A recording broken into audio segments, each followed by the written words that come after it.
A child was sitting right in front of me, and after a long silence, he said something most important. Most parents are not ready to hear. This one line, my mother ruined my life. और next जो उसने बोला वो और ज्यादा heavy था. वो गुस्सा नहीं था, वो लाउड भी नहीं था, और उसका ये एक सेंटेंस एक दिन में भी नहीं बना था, सालों से अंदर ही अंदर बनता जा रहा था. जब मैंने उससे पूछा व्हाट डू यू मीन, तो फिर उसने जो कहा कि मेरी लाइफ मुझे मेरी लगती ही नहीं है. अब यहाँ पे दो रिएक्शन आते हैं मोस्टली. या तो पेरेंट्स तुरंत डिफेंसिव हो जाते हैं या फिर वो इग्नोर कर देते हैं. लेकिन यहाँ पर ही एक डेंजरस चीज होती है. ज्यादातर पेरेंट्स ये समझते ही नहीं कि प्रॉब्लम शुरू कहाँ से हुई है. क्योंकि जो मैं आपको बताने वाली हूँ ये कोई बैड पेरेंटिंग के बारे में नहीं है. ये उस चीज के बारे में है जो ज्यादा डेंजरस है. वो है गुड इंटेंशन, जो गलत तरीके से फील होती है. एज ए पेरेंटिंग कोच मैंने ये पैटर्न बार बार देखा है. लविंग पेरेंट्स जो हैं या जो केयरिंग पेरेंट्स हैं या जो बहुत सेक्रीफाइस करते हैं बच्चों के लिए, लेकिन फिर भी बच्चे जब वो ग्रो करते हैं वो एक साइलेंट बिलीफ के साथ वो बच्चे बड़े होते हैं कि मेरी लाइफ मेरी लगती ही नहीं. और ये सिर्फ एक केस नहीं है. एक 14 इयर्स के बच्चे ने मुझे कहा कि मुझे सब कुछ मिलता है लेकिन मुझे फ्रीडम नहीं मिलती. एक 16 साल की लड़की ने मुझे कहा कि मैं अपनी लाइफ जी ही नहीं पा रही हूँ, मैं बस फॉलो कर रही हूँ. आप क्या ये पैटर्न समझ पा रहे हैं कि प्रॉब्लम रिसोर्सेज की नहीं है, प्रॉब्लम एक्सपीरियंस की है. चलिए अब इसको क्लैरिटी से समझते हैं. सेम हाउस, सेम पैटर्न, लेकिन दो अलग टाइप ऑफ रियलिटीज. पेरेंट्स का पर्सपेक्टिव यूजुअली होता है कि मैं बच्चे के लिए बेस्ट चाहता हूँ, मैं बच्चे को प्रोटेक्ट कर रहा हूँ, मैं बच्चे को गाइड कर रहा हूँ, हम बच्चे को समझा रहे हैं, बता रहे हैं, इतना कुछ कर रहे हैं, लेकिन वो समझ ही नहीं पा रहा. लेकिन बच्चे के ब्रेन में क्या चल रहा होता है कि मुझे ट्रस्ट क्यों नहीं कर रहे, मुझे डिसाइड क्यों नहीं करने देते, मुझे कैपेबल क्यों नहीं समझते. यहीं पर गैप क्रिएट होता है. Intentions versus experience. जब पेरेंट बोलते हैं कि मैं गाइड कर रहा हूं, बच्चा फील करता है कि मुझे कंट्रोल किया जा रहा है. जब पेरेंट बोलते हैं कि मैं प्रोटेक्ट कर रहा हूं, तो बच्चा फील करता है कि मुझे कैपेबल नहीं समझा जा रहा. और ये एक बार नहीं होता, ये बार बार होता है, ये डेली होता है, और ये पार्ट पेरेंट्स अक्सर इग्नोर कर देते हैं. डैमेज एक बड़े इंसिडेंट से नहीं होता, स्मॉल रिपीटेड पैटर्न से होता है. आपसे मैं एक रियल केस स्टडी शेयर करती हूँ कि मदर मेरे साथ डिस्कस करती हैं कि मैं बस उसका शेड्यूल मैनेज करती थी बच्चे का, और बच्चा बोल रहे हैं कि मुझे पूछते भी नहीं, बस डिसाइड कर देते हैं और मेरे हाथ में पकड़ा देते हैं. अब आप इसमें डिफरेंस देखिए, मैनेज वर्सेस कंट्रोल. और धीरे धीरे बच्चे के अंदर एक फीलिंग सेटल हो जाती है कि मेरी लाइफ मेरी है ही नहीं. मैं इनको फॉलो करूंगा तो मुझे प्यार, केयर, रिस्पेक्ट मिलेगा, नहीं करूंगा फॉलो तो मुझे एक बैड चाइल्ड बोला जाएगा. अब ऑनेस्टली आप अपने आप से पूछिए कि क्या आपका बच्चा इरिटेट होता है जब आप उसे गाइड करते हैं? आपका बच्चा धीरे धीरे आपके साथ अपनी बातें शेयर करना कम हो रहा है, बोलता है कि आप नहीं समझोगे, आपको नहीं पता.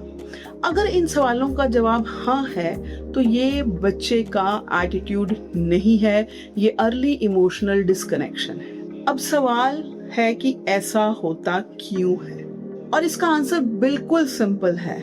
बच्चे का ब्रेन दो पार्ट्स में काम करता है. Number 1 emotional brain, number 2 logical brain. अब लेकिन प्रॉब्लम ये है कि लॉजिकल ब्रेन, जिसे हम प्री फ्रंटल कॉर्टेक्स भी बोलते हैं, फुल्ली डेवलप होता ही नहीं है मिड 20s तक। मतलब आपका बच्चा अभी लॉजिकली प्रोसेस ही नहीं कर पा रहा कॉम्प्लेक्स इमोशंस को जो डोमिनेट करता है।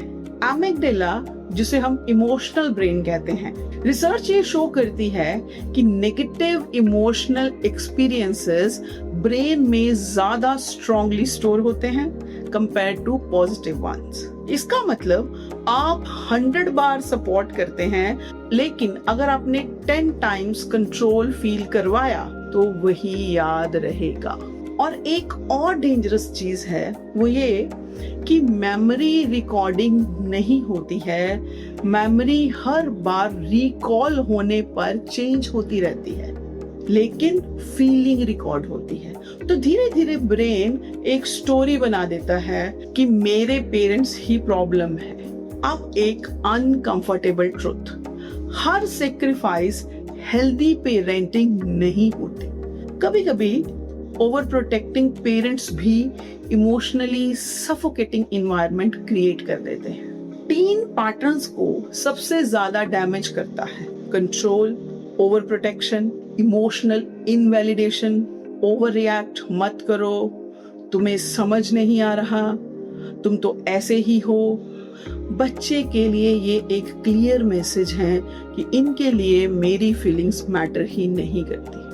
और जब ये कॉन्टिन्यूअसली रिपीट होता जाता है तो बच्चे के अंदर बिल्ड होता है फ्रस्ट्रेशन, हेल्पलेसनेस, रिसेंटमेंट, और फिर बच्चे का आउटकम जो आता है वो आता है rebellion child, shut down, disconnection, और यहाँ से स्टोरी फिर डेंजरस होने लगती है। अगर ये पैटर्न कंटिन्यू हुए तो एक दिन आपका बच्चा सिर्फ आर्ग्यूमेंट ही नहीं करेगा, वो आपसे इमोशनली भी दूर हो जाएगा। और फिर एक ऐसा फेज आता है वो आपसे शेयर करना ही बंद कर देता है, अपनी लाइफ वो आपसे डिस्कस ही नहीं करता। और फिर एक दिन आप रियलाइज करते हैं कि मेरा बच्चा मुझे कुछ नहीं बताता, मेरे से कोई बात नहीं करता, लेकिन सच ये है कि तब तक देर हो चुकी है। लेकिन यहाँ पर एक ट्विस्ट है कि हर बच्चा जो ब्लेम करता है वो 100% सही भी नहीं होता। इमोशन रियल होता है, फीलिंग रियल होती है, बट इंटरप्रिटेशन डिसऑर्डर्ड हो सकता है। तो सच क्या है? बच्चा गलत नहीं है अपनी फीलिंग्स में और पेरेंट्स गलत नहीं है अपनी इंटेंशन में, बट दोनों के बीच का गैप बहुत डेंजरस है। अगर ये गैप क्लोज नहीं हुआ तो एक परमानेंट बिलीफ बन जाता है कि मुझे कभी समझा ही नहीं गया। मैं आपसे एक सवाल पूछती हूँ, 5 साल बाद आपका बच्चा आपसे कितना क्लोज होगा? क्योंकि डिस्टेंस एक दिन में नहीं आता, वो आज के पैटर्न से धीरे धीरे बिल्ड होना शुरू होता है। और ये पार्ट बिल्कुल भी इग्नोर मत कीजिए। कल जब आपका बच्चा आपसे बात करना बंद कर देगा, या शायद ऑलरेडी वो आपसे बात करना बंद कर चुका है, आपको समझ नहीं आएगा कि कब और कैसे ये गैप इतना बड़ा हो गया। लेकिन अगर आप ये वीडियो देख रहे हैं तो आप अभी भी टाइम पे हो। अगर आपको इस वीडियो में अपना घर दिखा है और आपका बच्चा भी आपसे धीरे धीरे दूर होने लगा है, आपसे रेजिस्ट करता है, ये कनेक्शन स्लिप हो रहा है, तो इसे इग्नोर मत कीजिए। जितना आप डिले करोगे उतना ये पैटर्न डीप होता चला जाएगा। ऑनेस्टली मैं हर पेरेंट के साथ काम नहीं करती, मैं उन्हीं के साथ काम करती हूँ जो जेन्युइनली अपना टाइम, अपनी इंटेंशन, अपनी एनर्जी अपने बच्चे को देने के लिए रेडी होते हैं।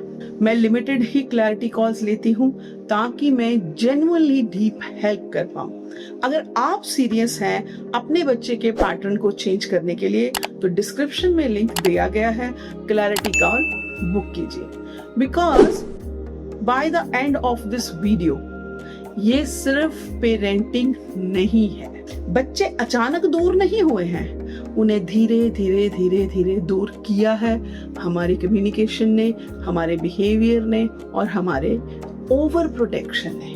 और या तो आप इस पैटर्न को आज ब्रेक करोगे या कल ये आपका रिलेशनशिप ब्रेक कर देगा। चॉइस आज आपके पास है। पेरेंट्स तो कर रहा था गाइड, प्रोटेक्ट एंड करेक्ट, लेकिन बच्चा फील कर रहा था जज, कंट्रोल एंड प्रेशर।